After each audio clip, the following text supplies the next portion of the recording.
sem um direcionamento do Espírito Santo ou de Deus, começa a tomar decisões equivocadas, erradas, na qual então agora começa a colher os frutos negativos das suas ações.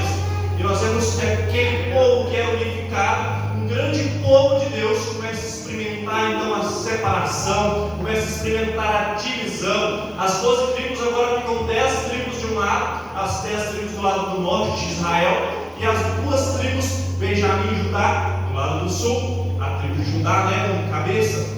E dentro dessa divisão, aonde nós começamos então a entrar no ponto que nós queremos falar nesta noite, nós começamos a entender que aquele povo, eles começaram dentro dessa divisão a esquecer quem é que os havia tirado lá do Egito. Começaram a esquecer quem era aquele que os tinha levantado, aquele que tinha sustentado, aquele que havia dado a provisão todos os dias através do maná, porque o tempo se passou, e muitas das vezes esse tempo passa e nós começamos a esquecer quem é esse Deus na nossa vida. E agora então a gente observa que essas 2 tribos divididas começaram a tomar caminhos, mas não agradaram a Deus. A primeira que é então aqui tem a queda, é a tribo do norte, aonde nós começamos a, então a perceber que levantam-se altos a outros deuses, altares a outros deuses, adoração a outros deuses, começam a fazer tudo aquilo que não agrada ao nosso Deus, tudo aquilo que a palavra tem revertido, eles têm feito totalmente contrário. E então a gente começa a observar Deus levantando homens, profetas, a palavra da oração: arrependei-vos, olhai-vos novamente para mim, endireitai os seus veredas. E eles não fazem assim. E a gente começa a ver então agora a mão do Senhor pesando sobre aquela tribo, e aquela tribo cai. E a tribo que nós falamos, a tribo de Judá, ainda permanecia de pé, porque ainda glorificava o nome de Deus.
existe um segredo para a gente obter a resposta de Deus para as nossas orações. E nós vamos falar um pouco mais nesta noite.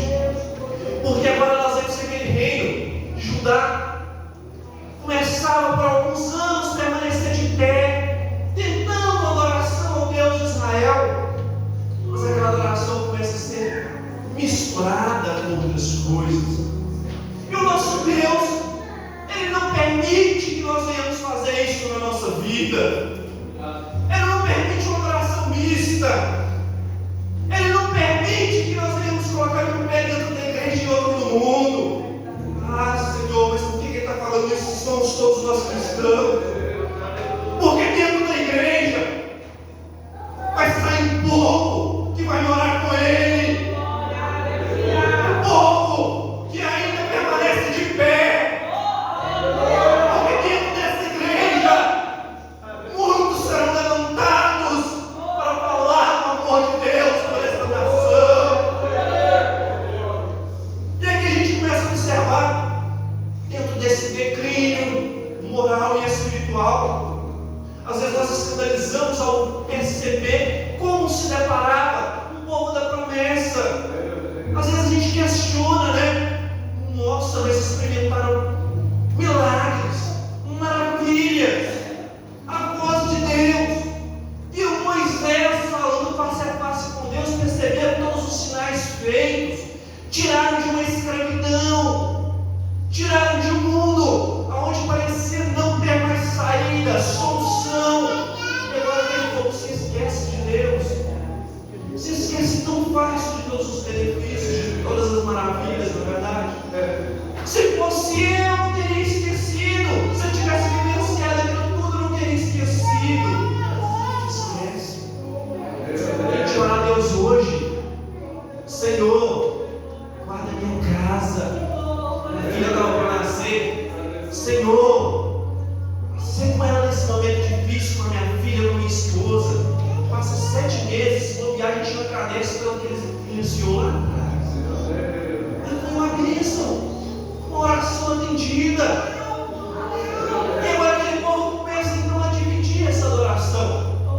Quando eles começam a dividir essa adoração, nós vemos que Deus começa a levantar profetas para falar com eles: olha, arrependei-vos que ainda há tempo, volte os teus olhos para mim. O profeta Isaías começa a falar com aquele povo para que eles se arrependessem. Começa a pregar uma mensagem e muitos não davam crédito. Após a morte dele, cerca de 70 anos após a sua morte de Isaías, então agora nós começamos a entender Jeremias entrando nesse contexto. Após cerca de 70 anos, agora Jeremias tem um contato com Deus e ele acha que ele não é capaz de fazer aquela obra. Senhor, eu conheço a tua palavra, Senhor. Eu meditei nela, Senhor. Eu senti a tua presença, Senhor. Mas eu não sei falar lá fora, Senhor. Eu vejo um mundo que jaz no maligno, tantas barbaridades. Eu não sei falar, Senhor. Não sei pregar. Não sei fazer a sua obra, não sei ganhar almas para ti, Senhor. E com essas dúvidas na nossa mente, muitas almas têm se perdido. Nós somos a igreja do Senhor. E a resposta de Deus para Jeremias foi o seguinte: desde o ventre da tua mãe, eu te conheço. Se você está aqui hoje, é porque você é escolhido de Deus para ser boca dele, instrumento para levar esta palavra. E muitas vezes nós temos nos omitido da nossa posição. Por que nos omitimos? Por que nos acovardamos diante da posição que Deus tem colocado sobre nós? E Deus começa a falar: vai, porque aonde você for, eu falarei contigo. Não fala nada de você não, é abrir a boca que eu coloco palavras, é se manter na posição. Se mantenha na posição que eu te levanto. Tipo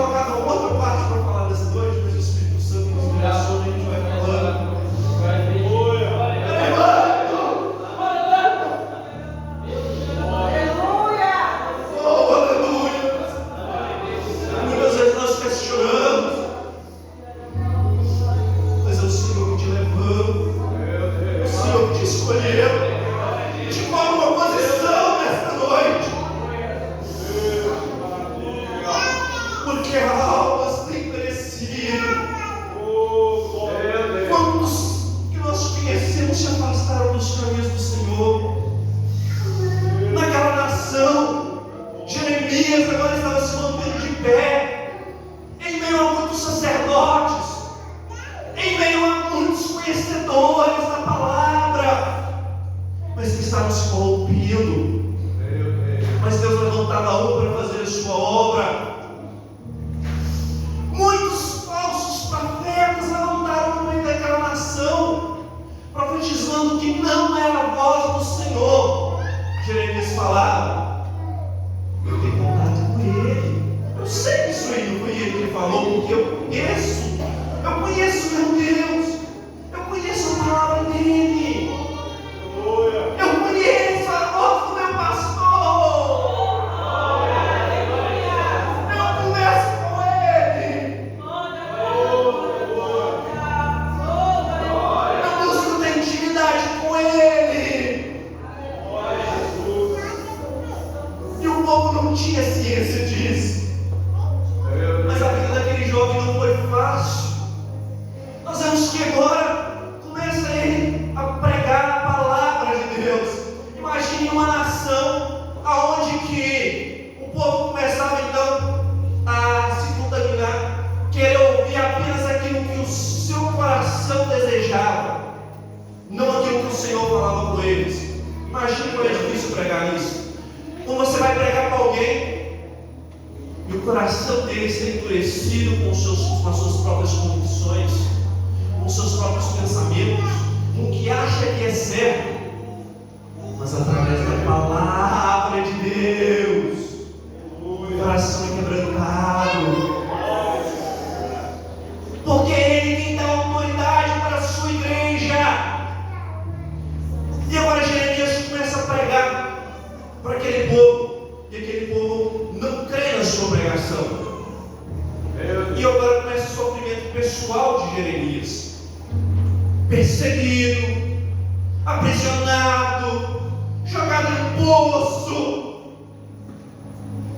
Pode fazer de tudo, mas não cala minha voz, não cala minha boca. Se o Senhor mandou, eu falo. Se o Senhor me escolheu, eu permaneço de pé, porque é Ele que fortalece a tua igreja, é Ele que fortalece você nesta noite, para perseverar nos seus caminhos. Com nossas próprias forças, nós não conseguimos vencer um dia sequer. Mas quando nos colocamos diante de Deus, nós vemos que Ele faz com que nós possamos então glorificar o nome dele nessa terra, hoje que é aqui em Deus. E agora Jeremias está andando em meio àquele povo. Deus começa a dar-lhe visões, fala com ele de diferentes formas, temas de mensagens emblemáticas. Desce a casa do olheiro, pega lá, uma delas é para ele pegar uma botija, pega uma vasilha, um jarro, vai lá, chama os anciãos, e agora vai com eles provar. Porém, despeje dessa mensagem. Agora Jeremias fala para o povo assim: olha, nós vamos começar a pesar a mão, porque vocês não querem ouvir a voz dele, vocês não querem obedecer a voz dele. Agora, capítulo 19 começa a mencionar. Imagine agora Jeremias descrevendo um cativeiro, eles diante da sua comodidade, da sua tranquilidade, da sua rotina de trabalho, com seus sonhos de ter um carro novo, ter uma casa nova, e começar a se esquecer de Deus.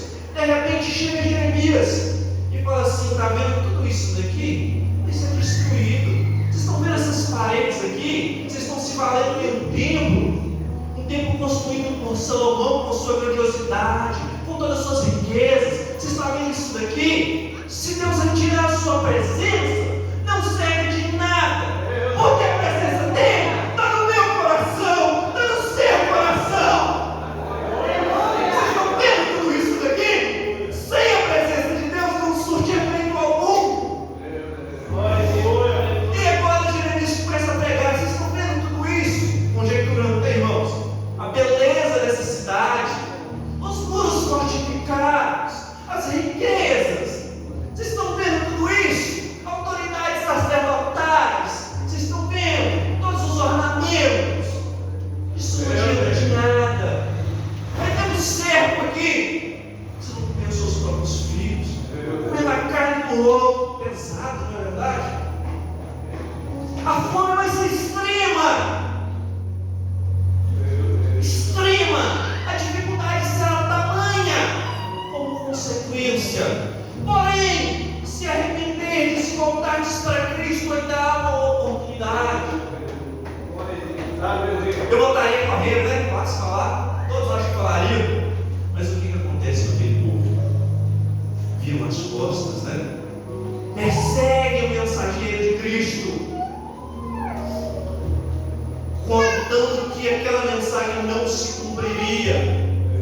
mais deve dizer. Tem outros profetas aí que estão falando tudo o contrário, mas não são fiéis à palavra. Vivemos em um mundo onde pode todas as coisas, onde muitos pregam uma palavra tão permissiva, só não permite entrar no céu. Mas aquele que se mantém fiel à palavra, à voz de Deus nessa terra, ainda desfrutará das suas bênçãos que tem prometido para nós. Jeremias agora pregando, falando, continua falando para aquele povo, o povo ainda sendo desacreditado por falsos profetas. Sabe o que é isso? Muitos pensamentos que vêm na nossa mente. Amanhã eu leio a Bíblia, amanhã eu busco. Iniciei falando sobre a resposta das nossas orações. Temos muitas orações que já foram respondidas e muitas que ainda não foram. Por que ainda não foram? O Senhor conhece meu coração e sabe que eu quero muito. Aquele povo não deu crédito, então experimentou 70 anos de cativeiro babilônico. Babilônia veio como instrumento de açoite na mão de Deus, destrói tudo, destrói templo, destrói muro, destrói portas, são tirados da onde estavam, famílias sendo dilaceradas, sendo mortas, por não ouvir a palavra de Deus. E agora, num cenário aonde que se cumpriu a profecia que Jesus falara com seus profetas, aquela nação se encontra distante, desolada, dispersa, sem esperança, precisando de uma resposta, precisando que Deus levantasse novamente, reunisse os seus filhos. E como fazer diante da adversidade? Como fazer diante de onde não acha solução? Eu sirvo um Deus do impossível. Eu sirvo um Deus que levanta pessoas para fazer a obra dele, que capacita, que dá-nos direcionamento para as nossas vidas. E agora aquele povo, longe do seu lugar natural, da sua casa, da sua promessa. Observe, Deus prometeu, levou-os para o lugar da sua promessa. Está aqui, permanecei firmes, porque senão eu tiro. E esse tirar dói, sair da posição dói,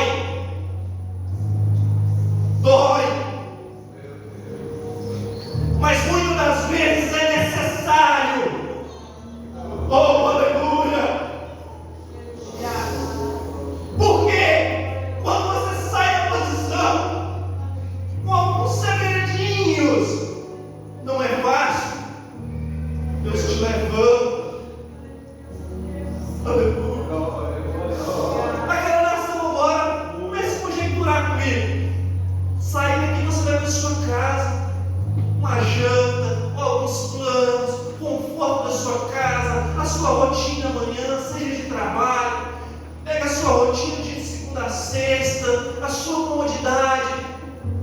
Agora tudo isso é arrancado, tudo isso é tirado de você. Vai amanhecer em outro lugar distante, vai ser escravo, vai ser cativo, vai se abatir, vai experimentar a perca daquilo que você já teve. Assim vivia aquele povo, sem esperança. Senhor, aí eles estão conversando com alguém que voltou aos caminhos de Deus, falando comigo assim: há um ano atrás, Deus me resgatou. Achei que não havia mais saída de onde eu estava, e Deus me resgatou. Deus me colocou onde eu estou hoje, experimentando a comunhão com Ele, as bênçãos dele. Eu olhava para um lado, olhava para o outro, não tinha saída, não tinha solução. E às vezes a gente se depara com isso, não é verdade? Questionamentos,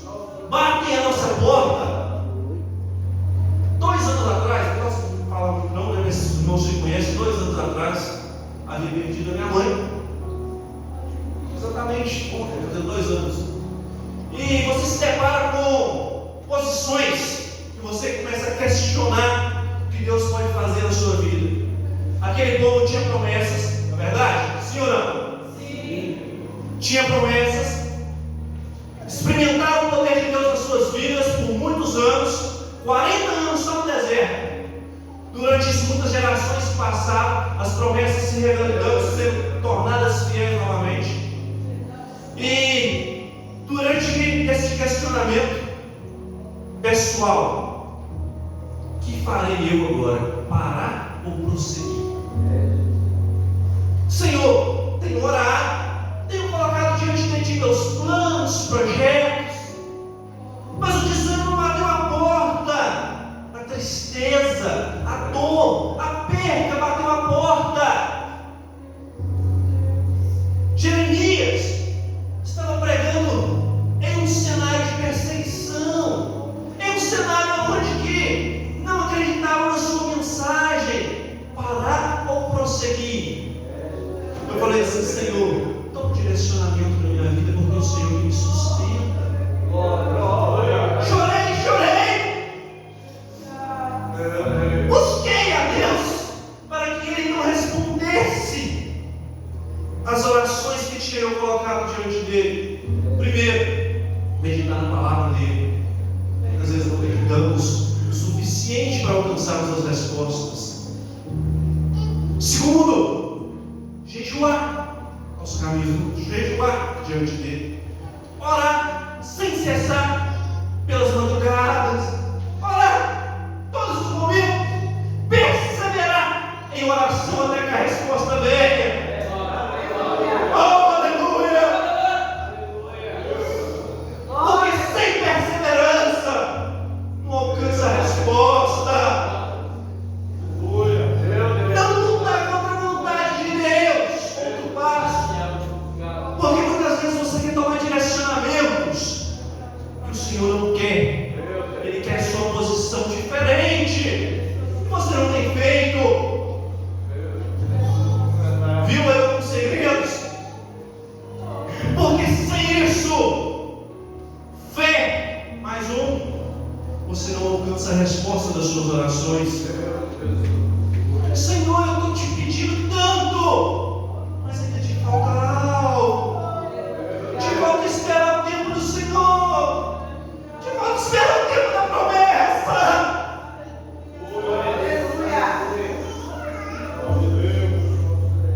E agora a gente vê aquele povo em pleno cativeiro. Passa-se 1 ano, passa-se 2, 70 anos. Mais de uma geração se foi, né? Hoje, com a nossa comodidade, nem todos chegam a 70 anos. Imagine 70 anos de cativeiro, sofrendo. Pode passar até uma geração nesse contexto, mas a promessa permanece. 70 anos, mas eu vou tirar. Passou muitos anos no comodismo, mas eu vou tirar. Passou muitos anos andando no raso, mas eu levo para águas profundas, para intimidade comigo. É só me buscar, é só crer na promessa, porque eu resgato. E aquele povo agora começa a experimentar isso daí, sofrer no cativeiro, experimentar toda a desolação, ruínas, dor, sofrimento, tristeza, angústia. Mas porém há um detalhe: aquele mesmo que havia dado aquelas profecias acerca da destruição, agora trazia bênção, trazia resposta. Aquele início do capítulo de Jeremias, aonde que havia profecias acerca daquela destruição, começa a trazer consolo, começa a trazer conforto para a nossa alma, começa a trazer alegria,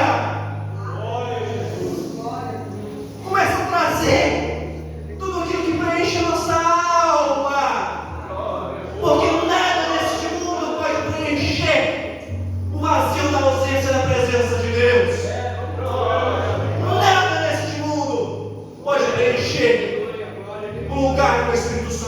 Pai, em nossas vidas. E o texto em questão começa a falar: muitos falsos profetas falaram, né? Quantos falsos profetas falaram de Jeremias estava mentindo?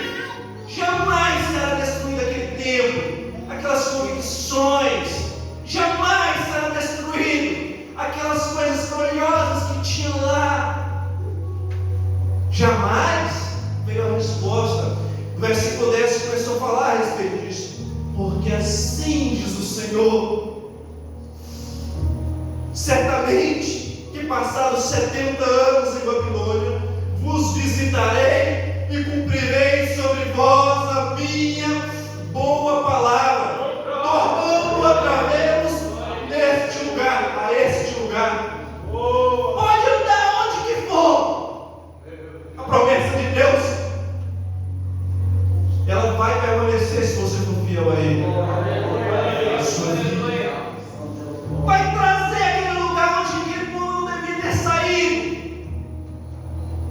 Mas não era trazer de qualquer maneira, precisava de uma posição. Os versículos subsequentes vão nos falar acerca disso. Versículo 11: porque eu pensei nos pensamentos que tenho a vosso respeito. Deus sabe os pensamentos que tem a vosso respeito, assim como falou a Jeremias. Ele conhece você desde o ventre da sua mãe. Eu não conheço os seus pensamentos, quais as promessas que você tem na sua vida, mas eu sei que a promessa que eu guardo no meu coração é morar com Ele, que é um lugar garantido para mim, e eu quero encontrar essa igreja lá. Eu quero voltar para lá. Como foi lindo notado aqui? Nós não pertencemos a este mundo, nós somos os cidadãos do céu e para lá nós retornaremos. O versículo 11 vai falar sobre isso. Para lá nós vamos voltar, para lá que Ele vai voltar de onde não deveria ter saído. Então me invocareis, orareis a mim, e eu vos ouvirei. E alcançar a resposta de Deus, mantenha-se na posição, busque, jejue, coloque Ele como primazia da sua vida, e alcançará a resposta. Medite na palavra, de dia e de noite. Lá no cativeiro, medita na palavra. Lá na tribulação, na angústia, medita na palavra. Lá na dor, medita na palavra. No íntimo do seu quarto, onde ninguém está te vendo, as lágrimas estão correndo do seu rosto, medita na palavra. Busque a Ele. Busque, porque Ele ainda responde às orações do seu povo. E buscar-me-eis e me achareis, quando buscares de todo o vosso coração. De todo o vosso coração. Não é meia coração, não. Não. Não é servir Ele um dia na semana. Não é servir Ele aos domingos, no culto à noite. É todo o tempo. Você é boca de Deus aqui nessa terra. Qual a posição que você tem tomado diante de tudo que tem vivenciado? As lutas que sobrevêm sobre a sua vida são para te parar ou para te fortalecer? Conhecer uma história, né? Só resumir. Diante dessa adversidade, onde Deus tem que colocar o monte, quem conhece sabe, experimentar a provisão divina. Não é fácil, mas sentir a presença